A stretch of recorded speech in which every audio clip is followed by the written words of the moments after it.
এই সাংবাদিক হত্যার বিচার এবং ৬০০ সাংবাদিক আহত হয়েছিল, সেই আহত সাংবাদিকদের বিচার যদি আপনারা না করেন, যেই রক্তের উপর দিয়ে আপনারা ক্ষমতায় এসেছেন, আপনাদের ক্ষমতায় থাকার নৈতিক কোনো অধিকার থাকবে না। গালি দেয়া হয় যে এই ফ্যাসিবাদের দানবে যারা পরিণত করেছিল শেখ হাসিনাকে, সেখানে সাংবাদিকদের একটি অংশের ভূমিকা ছিল, এই কথাটি সত্য। কিন্তু এখানে অনেক ভালো সাংবাদিক রয়েছেন যারা দীর্ঘ ১৭ বছর সাংবাদিকতা করতে পারেননি। সাংবাদিকতা করতে গিয়ে তারা পদে পদে বিপদের মুখে পড়েছেন। তো সেই বিপদের কথাগুলো আমরা হয়তো অনেকে জানি না, অনেকে জানি। তো জুলাই গণ অভ্যুত্থানের সময়ও আমাদের ৬ জন সাংবাদিক নিহত হয়েছেন, এটি আপনারা অনেকে জানেন, অনেকে জানেন না হয়তো। আমরা সেই সাংবাদিকদেরও ভুলতে বসেছি।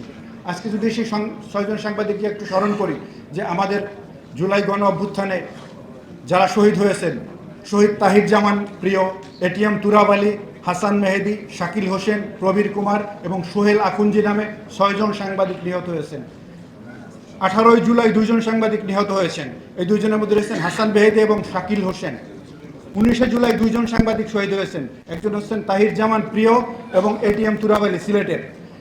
4 তারিখে একজন সাংবাদিক নিহত হয়েছেন, প্রবীর কুমার, 4 আগস্ট, এবং 5 আগস্ট সোহেল আখুঞ্জি, তিনিও সিলেটের অধিবাসী। এই 6 জন সাংবাদিক নিহত হয়েছিলেন এই জুলাই বিপ্লবের মধ্য দিয়ে। তো আমরা সেই সাংবাদিক হত্যার বিচার পাইনি কিন্তু এখনো।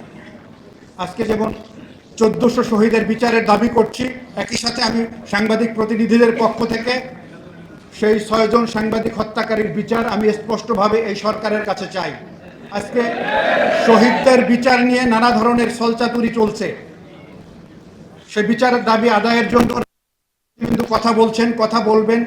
আমি মনে করি সেই দাবি আদায় করে তারা এদেশের মানুষের যে প্রাণের দাবি, সেই দাবি পূরণ করবেন। কিন্তু আমি যেই কমিউনিটির প্রতিনিধিত্ব করি, আমি দাবি জানাই যে এই সাংবাদিক হত্যার বিচার এবং ৬০০ সাংবাদিক আহত হয়েছিল, সেই আহত সাংবাদিকদের বিচার যদি আপনারা না করেন, যেই রক্তের উপর দিয়ে আপনারা ক্ষমতায় এসেছেন, আপনাদের ক্ষমতায় থাকার নৈতিক কোনো অধিকার থাকবে না।